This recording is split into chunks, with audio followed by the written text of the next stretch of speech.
Olá, bem-vindos a mais uma análise de Belas e Católicas. E hoje nós vamos falar da última de 3 pinturas feita por Michelangelo Merisi, que se encontra na Capela Contarelli, dentro da Igreja São Luís dos Franceses.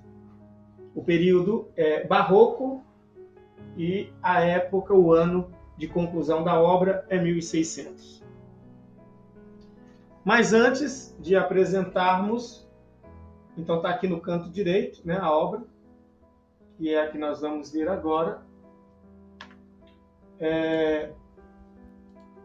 A obra é O Martírio de São Mateus. E é importante explicar o que levou o martírio do apóstolo Mateus. Acontece que Mateus tinha vivido ali na Etiópia por uns 30 anos, evangelizando, e ele construiu uma amizade e uma intimidade com o rei. Um dos motivos principais é que o filho do rei Égipo havia falecido e, por intercessão de Mateus, nosso Senhor ressuscitou o seu filho. Agradecido, o rei Égipo consagrou e batizou a sua filha Efigênia a Deus, prometendo ela manter a sua castidade. E assim foi feito. Acontece que, com a morte do rei, o seu sucessor, Hírtaco, enamorou-se da mencionada virgem e prometeu ao apóstolo Mateus metade do seu reino, caso ele convencesse a virgem Efigênia a aceitá-lo em matrimônio.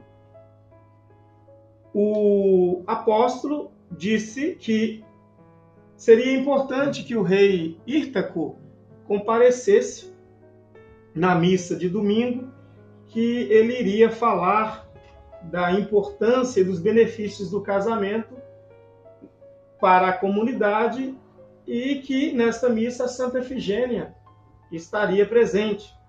Afinal de contas, seria a consagração dela, né? E assim foi feito. Então, quando o rei ouviu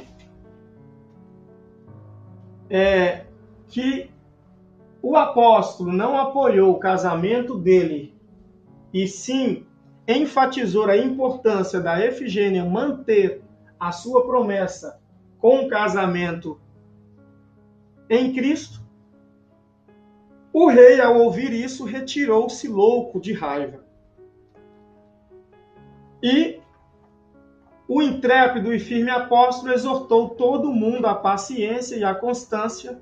A seguir, abençoou Efigênia, que, trêmula de medo, prostrava-se diante dele, como todas as outras virgens. Quando a missa solene terminou, o rei enviou um carrasco que, com a espada, atingiu Mateus, que se encontrava orando diante do altar, e com os braços estendidos para o céu. E assim fez dele um mártir. Então, esse é o motivo da morte de Mateus. Então vamos à obra.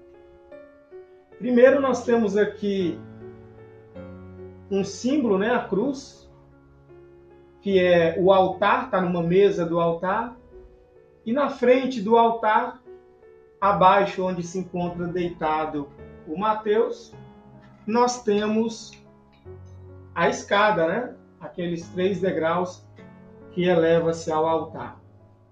Foi exatamente aí que Mateus foi morto. Então nós temos aqui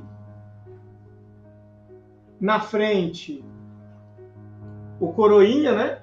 Correndo. O coroinha está aqui assustado na hora do assassínio.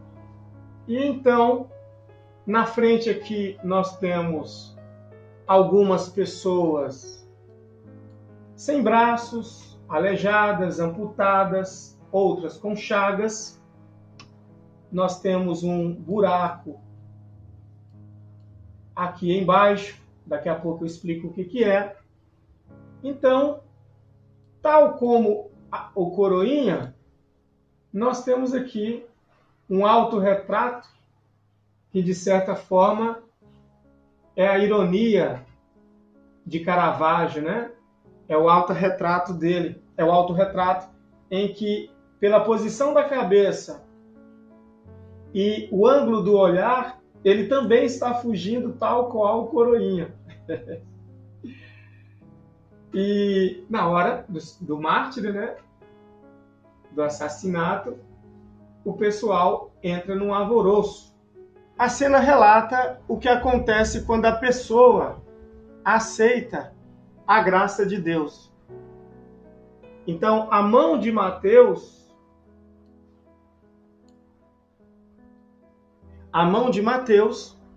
está estendida para a aceitação da última graça, que é o martírio.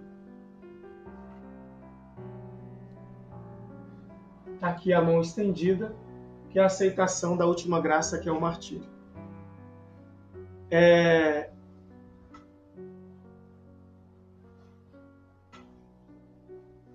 E o obstáculo para a graça,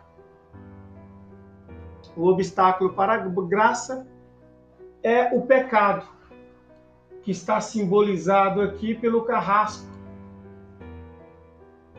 O carrasco está simbolizando o pecado, que é o obstáculo para alcançar a graça.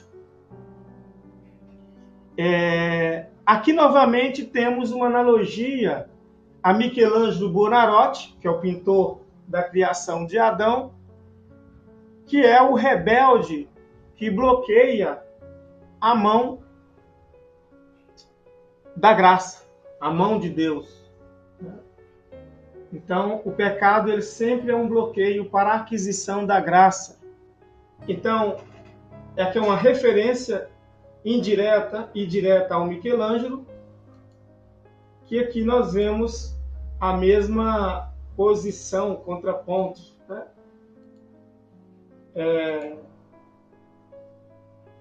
É a mesma referência, né? É a mesma referência. Então, o fenômeno, o símbolo do pecado. Então, onde há pecado, a graça não pode se manifestar. Portanto, o pecado é um óbice da graça de Deus. Então, é perceptível que, o pecado empunhando a espada, é o Adão revoltado, o primeiro Adão que revoltou-se, comeu do fruto e se perdeu.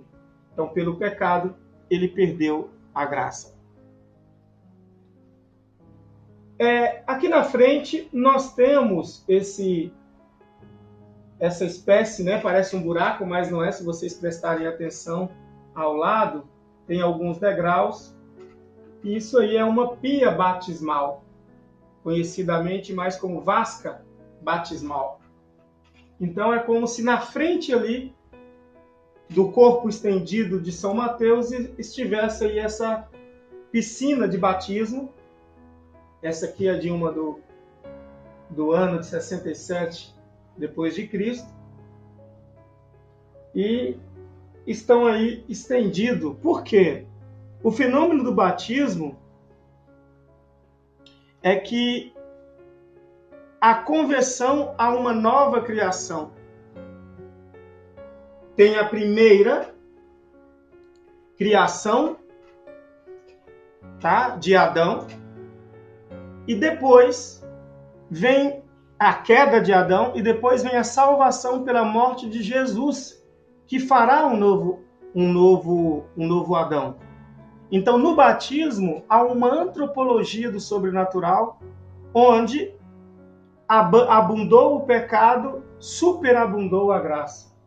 Então é pela morte do nosso Senhor Jesus Cristo, é o sangue do Cordeiro que banha nossos pecados, e pelo o mistério da conversão acontece uma nova criação no nosso ser. Então não é à toa que estas figuras aqui na frente, chagadas e aleijadas, mutiladas, elas estão entrando na pia batismal para converter, obter aí o milagre da salvação. Esta é mais uma análise de Belas e Católicas, Caravaggio, 1600, pintura barroca. Que Deus abençoe a todos.